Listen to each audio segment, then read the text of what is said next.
Welcome to Audiobook Podcast. Please don't forget to hit like or subscribe to our channel for more stories. We will now be playing The Return. Episode 1. I Don't Want You to Be Happy. It was 10 p.m., and the moonlight was dazzling. Room 101 on the top floor of Hotel Waverick, Seattle was pitch black, and there was the faint sound of breathing. Natalie Davidson opened her eyes, but the world before her was so muddled that she couldn't see clearly. Her body felt strange, as if it had caught fire and she was burning alive. Someone seemed to be lying on top of her, pressing down. But no matter how much she struggled to push him away, he remained motionless. Her mind was a mess, and she couldn't think straight. She only vaguely remembered that the previous night she had welcomed her fiancé back from his travels abroad. And then, because she was so happy and drunk, she had been brought to her stepsister's room to rest. She hadn't expected to find this when she woke up. "Who are you?" Natalie's voice was cut off by a heavy gasp from the man, and his grip on her body got tighter and tighter. She didn't have the strength to push him away. "Let me go." She had never felt like this before. A wave of lust washed over her, and she could not help but respond to him. Her body was exceptionally hot, and she frowned. Something wasn't right. The feeling of lust faded, and she suddenly felt terrified. But she couldn't stop the man. As he pushed into her, she felt herself losing consciousness, until finally she couldn't stay awake any longer, and passed out. Outside, the sky was dark. Around 3 in the morning, the cell phone on the bedside table vibrated violently. With a frown, the man woke up from his sleep. His gaze slid across the messy bed sheets, and then over to Natalie, who was covered only by a thin blanket. His expression immediately darkened. He picked up the phone and slammed it down. The hostility in his eyes was clear. These people had actually dared to drug him. They must have gotten tired of living. Steadily, he got up, threw back the covers, and went to take a shower in the bathroom. Afterward, without a trace of hesitation, he turned and left the room, as if the person on the bed was just an object he didn't need to pay attention to. When Natalie woke up, it was morning. The moment she opened her eyes, she felt pain. She had a splitting headache, and her entire body was extremely sore, as if it had been beaten. She sat motionless at the head of the bed. The events of the previous night flashed through her mind like a movie, making her tremble with despair. The man who had assaulted her was obviously not her fiancé, Nick. How could she have lost her virginity under such strange circumstances? What should she do? What on earth should she do? She hurriedly picked up her clothes from the floor and put them on. She wanted to go home quickly and wash up. She couldn't bear to stay in this room, even for a second longer. But the moment she opened the door, she saw Nick, who was standing outside with a shocked face, alongside her stepsister, Cheryl, and her father, Tom, who both looked furious. "Nick?" Natalie didn't know how to explain, and barely got a grip on her thoughts before she was slapped in the face by her father. The mess in the room had not been cleaned up, and the evidence of what had happened there was obvious. "Look at what you've done. You've cheated on your fiancé. You've embarrassed me. You've embarrassed the whole family. How could I have raised a daughter like you?" Nick gripped Tom's hand tightly and frowned as he looked at her face. "Natalie, how could you do this?" No. She shook her head with all her might, trying to clasp his hand, afraid that he would leave. "I was drunk last night. I only came back to the room to rest." She suddenly looked at Cheryl, who was standing in front of her with wide eyes. "You did this, didn't you? You are the one who brought me back to the hotel last night, to this room. Why did you do this to me?" When Cheryl heard this, she looked wrong. "I don't understand what you're saying. I did no such thing." "You didn't?" Natalie growled as her anger reached its peak. "Then how did I end up in someone else's room? Why would that man—" "Enough!" Nick interrupted her with a loud shout, as if he didn't want to hear anymore. "You want to blame someone else for what you've done? He looked at her coldly. I only left for 6 months, and you're already this desperate. Did you really have to climb into someone else's bed? Natalie hugged her arm in panic as tears rolled down her cheeks and dripped onto the carpet. She couldn't believe Nick was saying these things. They had been together for 3 years and were about to get married. Nick, she said in a low voice, practically begging as she looked at the resolute man in front of her. Please, believe me, don't say any more. Just listening to you disgusts me. With a look of pure disdain, he turned around and strode off down the corridor. The engagement's off. I don't want to see you again. His words were like a sharp knife stabbing straight into her heart. Despair slowly spread through her and was on the verge of spilling out. It was so painful that she could no longer breathe. Nick! She staggered after him, but her father grabbed her by the arm and shoved her to the floor. Natalie, you're no longer a part of this family. From this day on, you're not my daughter. She was stunned. After they left, her head was in shambles. She didn't even know how she made it home. But by the time she did, her belongings were already packed and left by the door. Tom had even booked a plane ticket for her, and he told her to pick up her stuff and leave the country immediately. Natalie, are you all right? She was in a daze as she lowered her head to pick up her things. Cheryl walked down the steps at a leisurely pace. When Natalie ignored her, she didn't get angry. Instead, she laughed. Do you really want to know how you ended up in that room? Let me tell you. You were right. I put you there. I did it because I want to marry Nick. And I can't stand the thought of you being happy with him.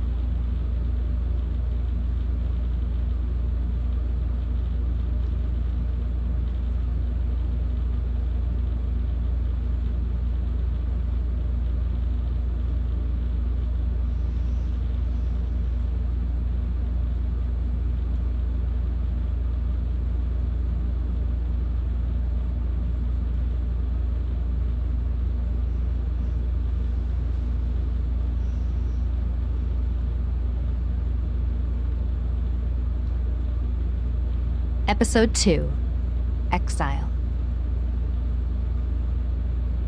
Natalie raised her head and bit her lip. She was so angry that she couldn't utter a single word.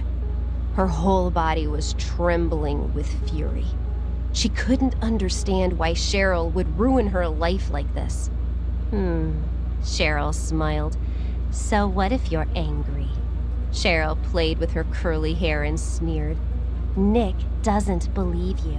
Your father doesn't believe you either.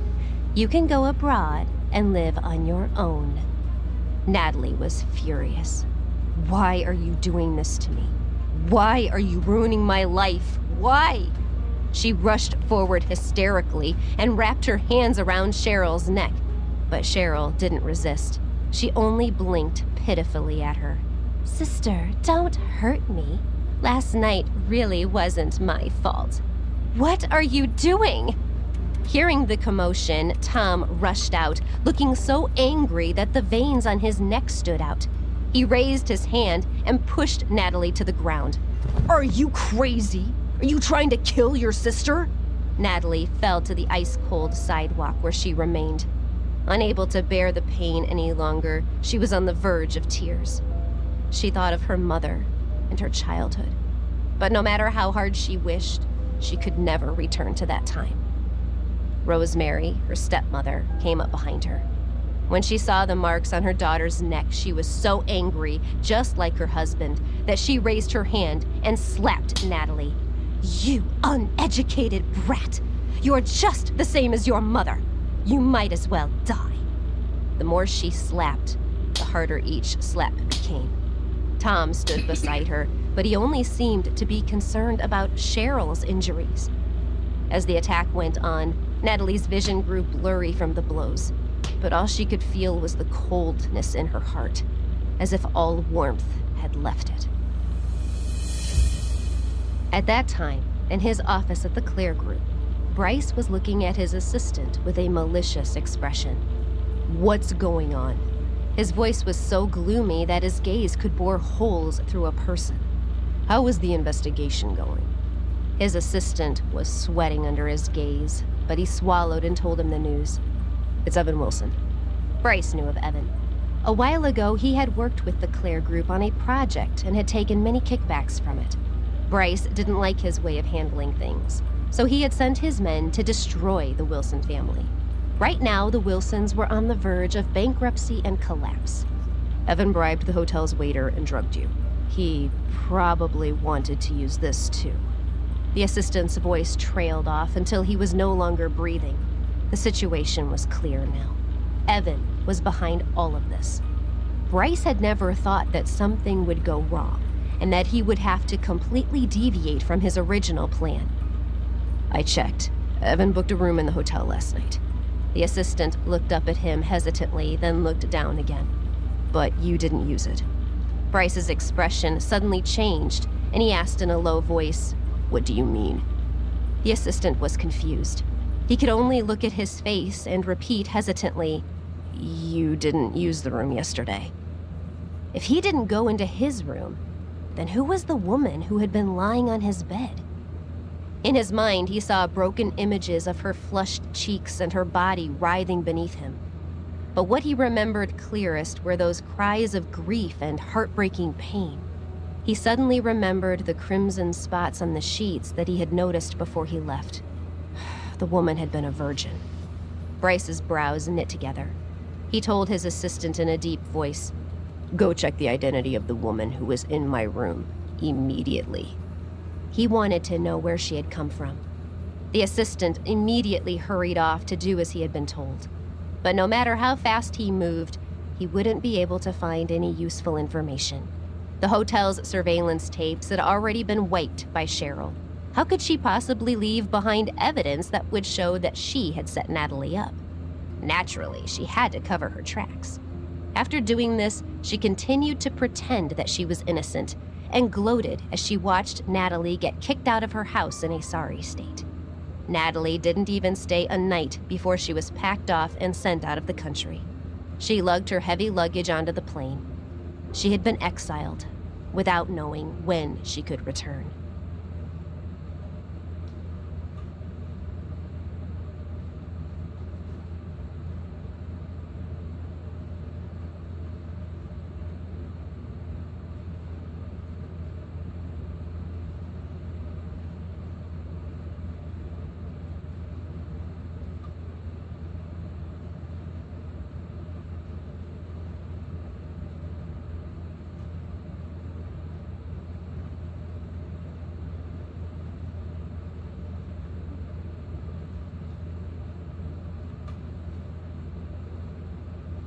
Episode 3.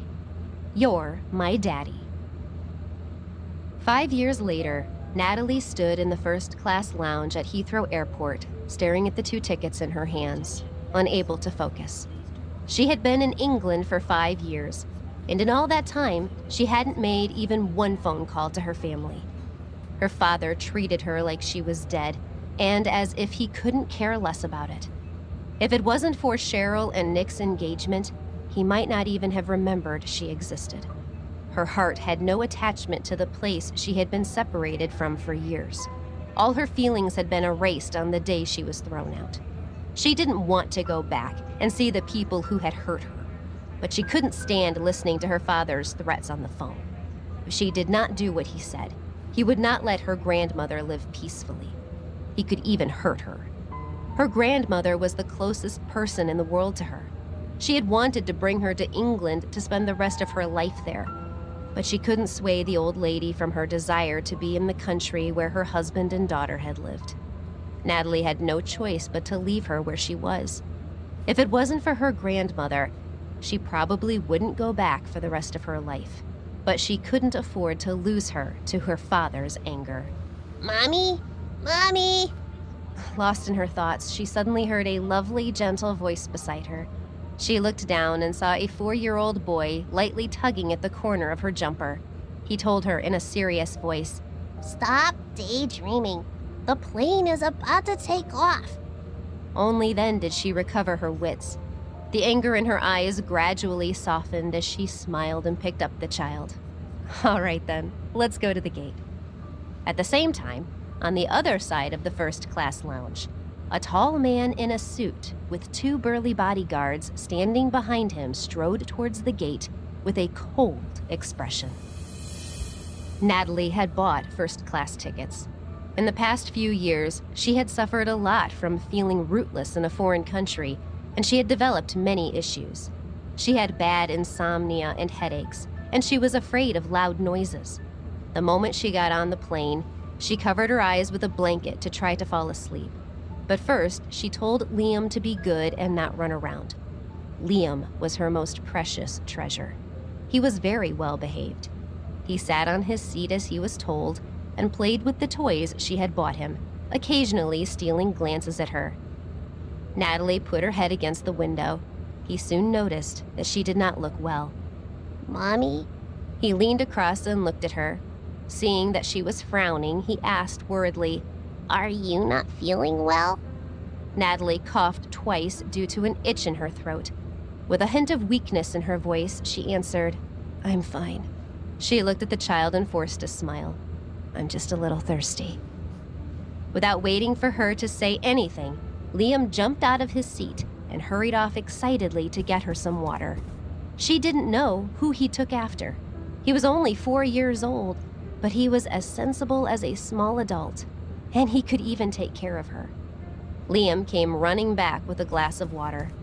As he reached their seats, he bumped into a man who had just stepped into the plane. The glass in his hand wobbled, and the water spilled from it, wetting the man's shoes and the legs of his pants. Bryce lowered his head and looked at the water stains on his clothes. He frowned in displeasure. What are you doing? Don't you know to watch where you're going? I'm sorry. Liam held the cup and apologized repeatedly, but when he raised his head and looked at the man, he was immediately stunned. Liam had once finally mustered the courage to ask his mother about his father. Natalie was taken aback and stood speechless for a moment before she randomly showed the young boy a picture of a handsome man and told him that this was him. Looking at Bryce, Liam instantly somehow recalled the same picture and realized that the 2 men resembled each other to almost a fault. Bryce was a well-built man who possessed a muscular demeanor and suave gait. His pose and grace made the young boy quiver. The more he looked at Bryce, the more he felt that the man in front of him fit his image of his father from the picture. He stood quiet for 2 seconds before hurling himself at Bryce's long legs and then shouted, Daddy! The 2 bodyguards behind Bryce were completely taken aback by the scene unfolding in front of them.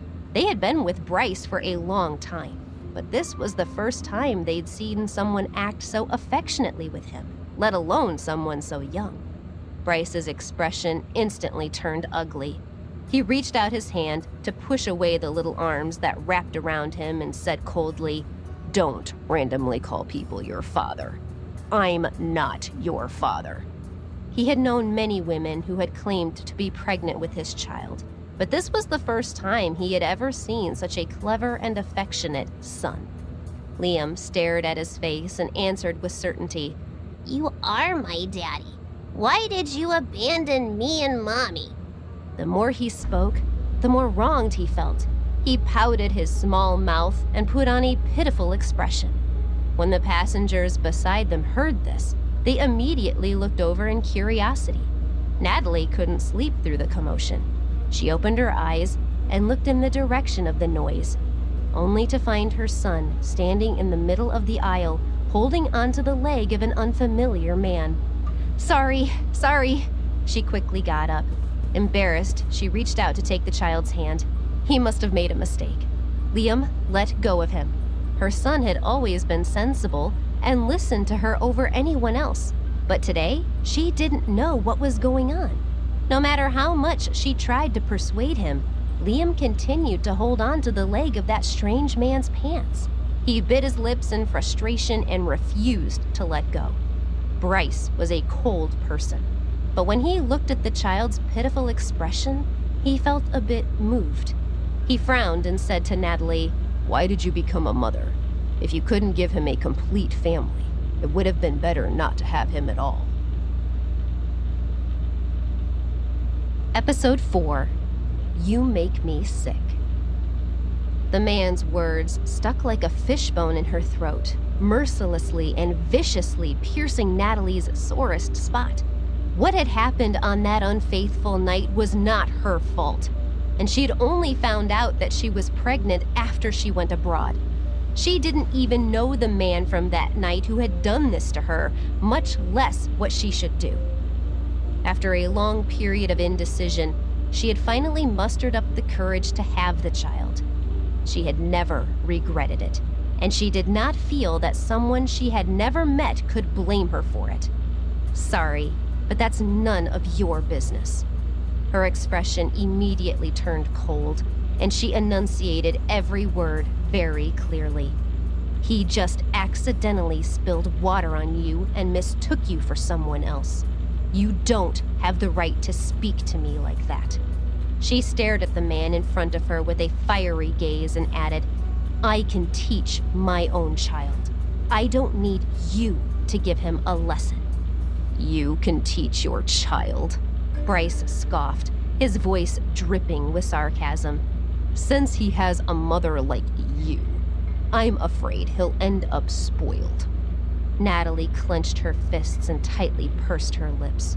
She took the cup of water out of Liam's hands and threw it in the man's face. The water slid down his skin. Seeing his shocked expression, she smiled coldly. Well then, I really must thank you for your concern. She ignored the fuming man, picked up her child, and returned to her seat. After what had just happened, Liam was in a low mood. Natalie's heart ached to see him like this. She'd never seen him look for his father before, didn't know what had possessed him to hug a stranger's leg and call him daddy. Liam, what happened to you just now? She reached out and gently ruffled the hair on his forehead. Why did you call him daddy? She asked softly. Liam looked up and blinked at her. He is my father. I know it. I can feel it, he insisted. She didn't know whether to laugh or cry. He could feel that man was his father. All right, you. She poked his forehead and said seriously, don't mess around anymore. Do you hear me? Fortunately, the rest of the flight was uneventful, and she did not see that man again. As she led Liam out of the airport, she bumped into Cheryl and Nick, who had come to pick her up. 5 years had passed, but she still hadn't expected to see her stepsister again so soon. Long time no see. Cheryl held Nick's hand and smiled, leaning on his shoulder. I really missed you. Natalie thought that she no longer felt anything for them, but after seeing this, the hatred in her heart skyrocketed. Is that so? She replied coldly. Looking at Cheryl's smug expression, she felt disgusted. Liam, who had been sitting on his luggage, looked out curiously from behind Natalie's legs. He saw Cheryl and Nick and asked, Who are they? Cheryl was shocked when she saw the child. She had been so focused on flaunting her feelings in front of Natalie that she hadn't noticed him. Before she could finish, Natalie replied calmly, This is my son, Liam. Son? How did she get a son? Cheryl had countless questions in her mind. She hadn't even heard that Natalie was married, so where had he come from? Big sis, you're so mean. She nudged Natalie and said with a smile, You didn't even tell us you got married? 5 years before, Cheryl had pretended to be innocent and wronged so that she could play the victim. Now she was affectionately calling her Big Sis, as if they had a deep sisterly affection for each other. She was really a talented actress. Natalie watched her performance, and the disgust in her heart almost reached its limit. Since it's come to this, what's the point in pretending? How can you look at yourself and not feel sick? You make me sick. The moment she finished speaking, Nick, who had been standing beside his fiancée without saying anything, shouted angrily, Why do you bother with her, Cheryl? She did so many shameless things in the past. This child might even be the illegitimate son of that man.